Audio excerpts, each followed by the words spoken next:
السلام علیکم ناظرین، سلامتی ہو آپ پر جہاں بھی آپ ہوں۔ کیلنڈر پر آج تاریخ ہے 16 رجب المرجب، انگریزی تاریخ 18 فروری ہے۔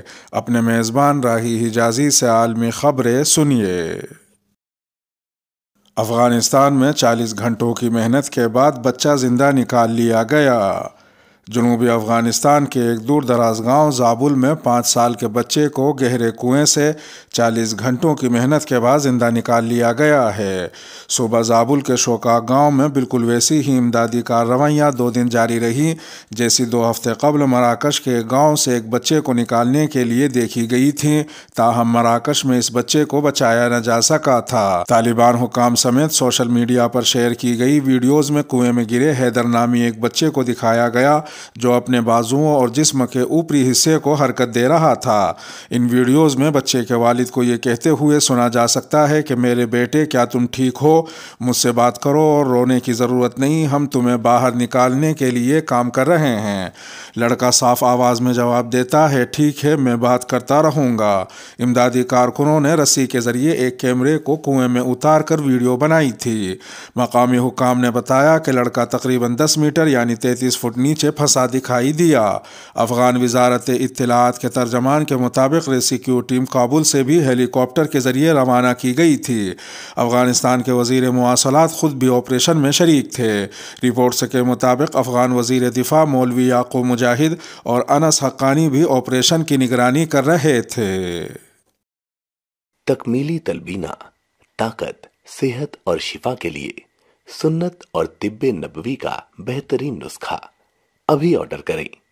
کم پیسے میں ہمارے ساتھ بزنس شروع کریں۔ بھارت بھر سے ڈسٹریبیوٹر بننے کے لیے کال کریں 8698242261۔ تکمیلی herbal health care, Malegaon, India. افغان اثاثے 9/11 متاثرین کو دینا بدترین ناانصافی ہے۔ صوبہ خیبر پختونخوا کے ضلع چارسدہ میں جمعرات کو پشتون ملی عوامی پارٹی کے چیئرمین محمود خان اچکزئی نے ایک جلسے سے خطاب میں امریکی صدر جو بائیڈن کی جانب سے منجمد افغان اثاثوں میں سے آدھی رقم 9/11 کے متاثرین کو دینے کے فیصلے کو بدترین ناانصافی قرار دیا ہے۔ انہوں نے اس فیصلے کو ناقابل قبول قرار دیتے ہوئے کہا کہ افغانستان کے اثاثے کسی فرد اور پارٹی کے نہیں بلکہ تمام مظلوم افغان عوام کے ہیں۔ انہوں نے یہ بھی کہا کہ اسامہ بن لادن کے حملوں کے ذمہ دار افغان عوام نہیں۔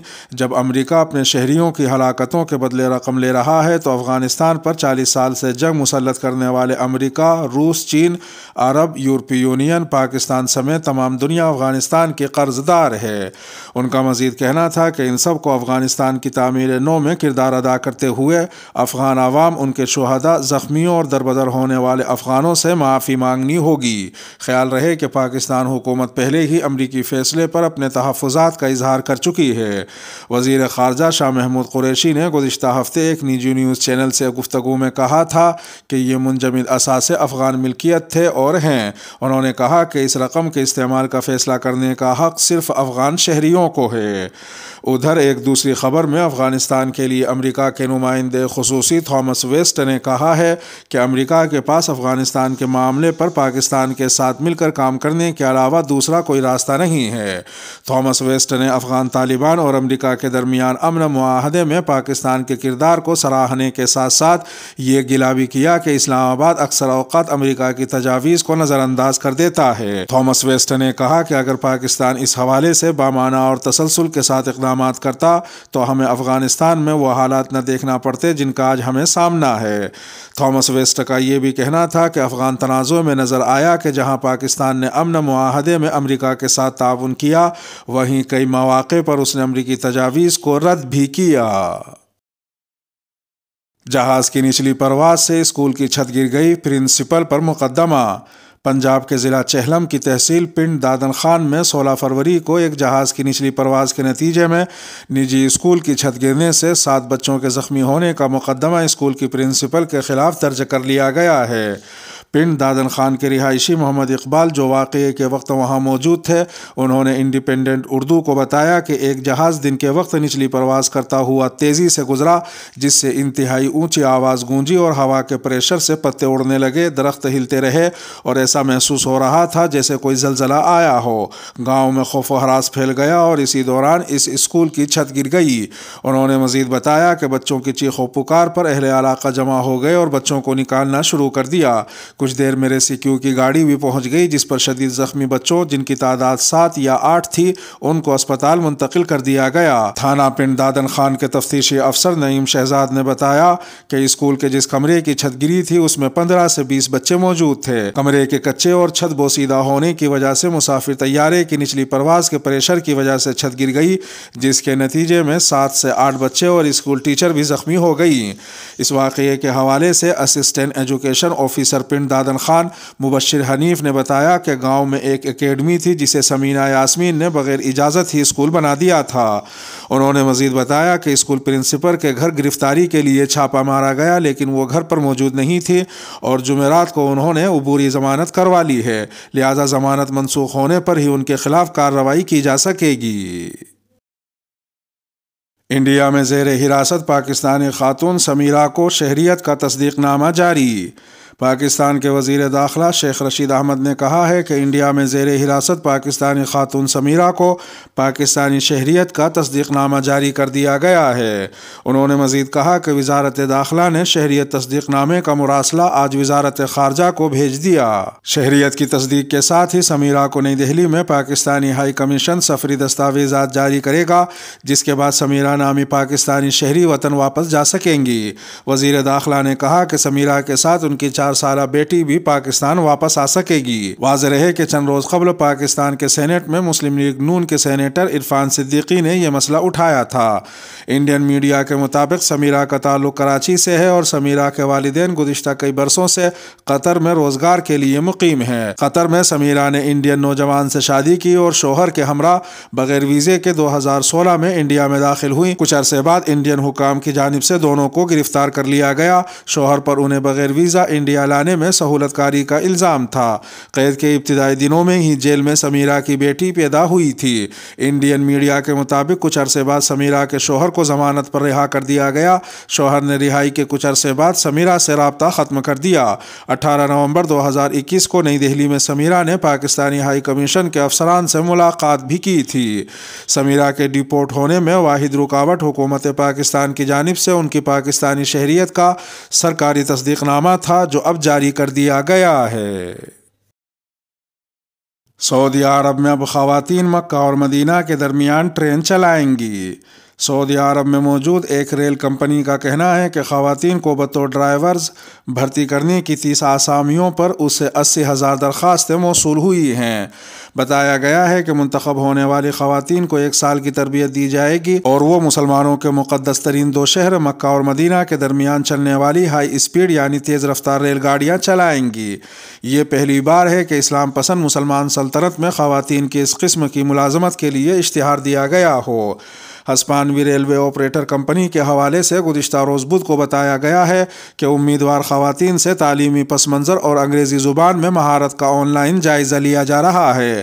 اس آن لائن انٹرویو اور جائزے کے بعد 30 منتخب خواتین کو ٹرین ڈرائیورز کے طور پر 1 سال کی تربیت دی جائے گی۔ ہسپانوی کمپنی کی جانب سے واضح کیا گیا ہے کہ ٹرین چلانے کے لیے خواتین کو مواقع فراہم کیے جا رہے ہیں۔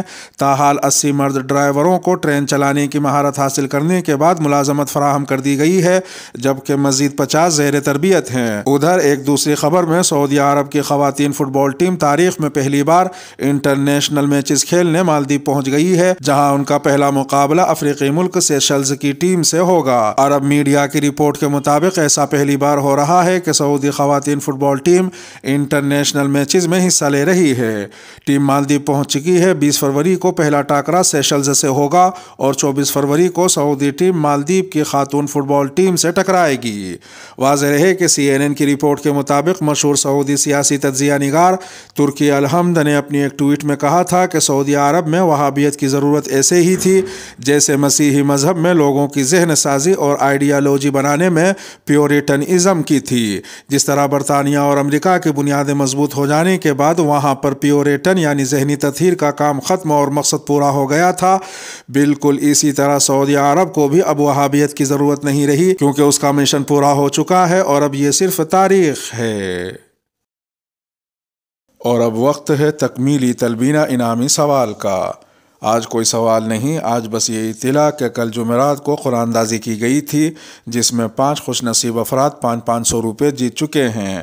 قرآن اندازی والی یہ ویڈیو چینل پر اپلوڈ کر دی گئی ہے۔ اگر ابھی تک آپ کی نظر سے نہ گزری ہو تو چینل پر جا کر 3 دن سے پہلے تک یہ ویڈیو ملاحظہ فرما سکتے ہیں کہ 3 دن بعد انعام کالعدم ہو جاتا ہے۔ سکھر میں وفاق المدارس العربیہ کی خدمات مدارس دینیہ کنونشن کی تیاریاں مکمل۔ وفاق المدارس العربیہ پاکستان کے تحت ملک کے دیگر صوبوں کی طرح سندھ کے مدارس کے محتممین کا کنونشن 21 فروری بروز پیر جامعہ اشرفیہ سکھر میں وفاق المدارس العربیہ کے صدر مولانا مفتی محمد تقی عثمانی کی صدارت میں ہوگا۔ میڈیا کوآرڈینیٹر وفاق المدارس العربیہ مولانا طلحہ رحمانی کے مطابق تاریخ ساز کنونشن کے انتظامات کو حتمی شکل دینے کے لیے جامعہ اشرفیہ سکھر میں رکن مرکزی مجلس عاملہ مولانا مفتی محمد خالد کی صدارت میں اجلاس ہوا۔ اجلاس میں طے کیا گیا کہ کنونشن صبح 10 بجے شروع ہوگا۔ دور سے آنے والے مہمانوں کے لیے سکھر میں رہائش کا انتظام بھی کیا گیا ہے، جبکہ کنونشن میں داخلہ بذریعہ دعوت نامہ ہوگا۔ اگر کسی ادارے کو دعوت نامہ موصول نہ ہوا ہو تو وہ اپنے متعلقہ مسئول وفاق سے رابطہ کر کے حاصل کر لیں۔ کنونشن کے مہمان خصوصی ناظم اعلیٰ وفاق مولانا محمد حنیف جالندھری اور ناظم سندھ مولانا امداد اللہ یوسف زئی ہوں گے، جبکہ دیگر اکابر و مشائخ بھی مدارس دینیہ اور وفاق المدارس کی مثالی خدمات پر روشنی ڈالیں گے۔ وفاق المدارس کی مجلس عاملہ نے جو نئے تعلیمی اور انتظامی فیصلے کیے ہیں، کنونشن میں اس پر بھی قائدین وفاق روشنی ڈالیں گے۔ مولانا طلحہ رحمانی نے مزید بتایا کہ تاریخ ساز کنونشن میں وفاق المدارس کے سالانہ امتحانات میں گزشتہ 2 سالوں کے پوزیشن ہولڈرز طلباء اور طالبات کو انعامات بھی دیے جائیں گے۔ طلباء اپنا انعام خود وصول کریں گے، جبکہ طالبات کی طرف سے ان کے سرپرست انعام وصول کریں گے۔ اسی طرح جن مدارس کے طلباء و طالبات کی پوزیشنز آئی ہیں ان کو بھی وفاق المدارس العربیہ کی جانب سے نشان اعزاز دیا جائے گا۔